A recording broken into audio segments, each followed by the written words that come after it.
ज़मीन की शक्ल क्यों गोल है?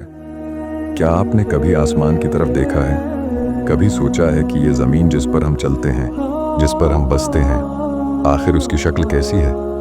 क्या ये वाकई गोल है? और अगर गोल है तो क्यों? आखिर अल्लाह ने ज़मीन को गोल ही क्यों बनाया? आज हम एक हैरत अंगेज़ सफ़र पर निकल रहे हैं। कुरान, साइंस और फितरत की रोशनी में ज़मीन की शक्ल को समझने के लिए। बचपन में जब हम ज़मीन की बात सुनते थे तो हमें लगता था कि शायद ज़मीन एक फ्लैट मैदान है या कोई जटिल सतह जिसका कोई किनारा होगा।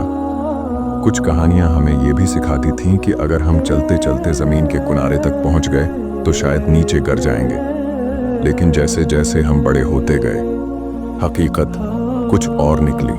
साइंस हमें बताती है कि ज़मीन मुकम्मल तौर पर गोल नहीं, बल्कि ज्योइड यानी एक थोड़ा सा चपटा गेंद नुमा जिस्म है। ये हकीकत तब सामने आई जब इंसान खला में गया और पहली बार ज़मीन को बैरूनी खला से देखा।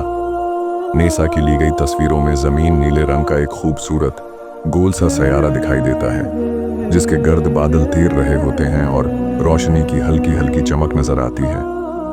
तो सवाल ये है, ज़मीन गोल क्यों है?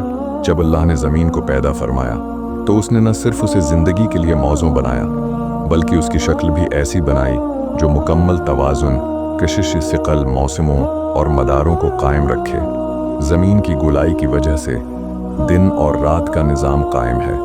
सूरज की रोशनी ज़मीन के हर हिस्से पर मुनासिब अंदाज में पहुंचती है। मौसम बदलते हैं, फसलें अगती हैं, बारिशें आती हैं। ये सब कुछ तभी मुमकिन था जब ज़मीन का मदार और शक्ल गोल हो। आइए अब देखते हैं कुरान मजीद में अल्लाह ने ज़मीन की शक्ल के बारे में क्या फरमाया। सूरह अल-ज़ुमर वही है जिसने आसमानों और ज़मीन को हक के साथ पैदा किया। वो रात को दिन पर लपेटता है और दिन को रात पर। ज़रा गौर करें, लपेटना के लिए जो लफ्ज़ कुरान में आया है वो है युकव्विरु। ये लफ्ज़ अरबी में कुरा यानी गेंद से निकला है। यानी कुरान 1400 साल पहले बता चुका था कि दिन और रात का निज़ाम ऐसे है जैसे कुछ लपेटा जा रहा हो, बिल्कुल गेंद पर कपड़ा लपेटने की तरह। क्या ये महज इत्तिफाक है या ये इस खालिक की निशानी है जिसे हर चीज़ का इल्म है? अब ज़रा सोचें, अगर ज़मीन चपटी होती तो क्या होता? दिन और रात एक साथ ना होते, सूरज की रोशनी का निज़ाम बिगड़ जाता, कशिश सिक़ल का तवाज़ुन ख़राब हो जाता, शायद ज़िंदगी मुमकिन ही न रहती। क्या ये सब इत्तिफाकी तौर पर हुआ?